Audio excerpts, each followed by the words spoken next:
Welcome to the Property Elite podcast. I'll be your host, Jen Lehman, chartered surveyor and co-founder of Property Elite. Stay tuned each week for more on industry hot topics, market updates and new RICS guidance. In this week's podcast, we take a look at the new RICS regulation paper on the use of social media guidance for RICS members version 1. We'll cover some of the key principles of the guidance in this podcast. The guidance took effect from the 30th of June 2021. And firstly, I think it's important to cover what is social media. Social media has become increasingly popular over the last 5 years, with the property and construction industry adopting it as the norm. Popular social media platforms include LinkedIn, Twitter, Facebook, Instagram, TikTok, forums, podcasts and blogs, amongst others. However, different platforms will have different uses and purposes, with some being more appropriate for business use than others. LinkedIn, in particular, is an excellent business tool that can provide a visible online CV for surveyors, as well as providing the opportunity to connect with other professionals, clients, and key stakeholders. However, the line between surveyors' personal and professional lives has become blurred online, and this is where the new RICS guidance comes into play. So, what can social media be used for professionally? Social media has many benefits to business, such as networking, information sharing, business generation, marketing and advertising, raising awareness, reaching a wider audience, and gaining reviews and recommendations. So what are the issues relating to social media use?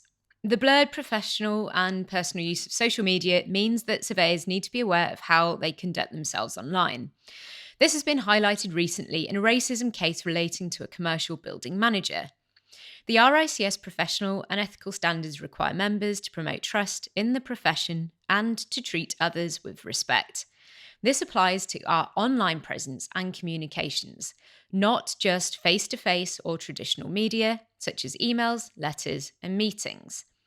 This doesn't mean, however, that surveyors should not have an online media presence and use this to express their own opinions, message, and values. However, we need to take responsibility for our online presence and ensure that we remain professional and respectful in what we post. So, RICS may investigate a social media post that adversely impacts upon public confidence or trust in the profession. This includes posts that are discriminatory, which would also breach the Equality Act 2010 potentially, that are dishonest, abusive, threatening, bullying, harassing, or victimizing another person or people, shows a pattern of frequent or a high number of concerning posts, or ignores previous advice or warnings about RICS concerns, or a request from RICS to remove a post. RICS will not investigate posts that are critical of an organisation or its policies and performance and that use professional and respectful language. However, if the criticism is of an individual, then they may investigate. Social media posts by members on their personal accounts may fall within the remit of RICS regulation if they are extreme or highly offensive. Furthermore, approval for or a sharing of others' discriminatory posts may also lead to investigation by RICS.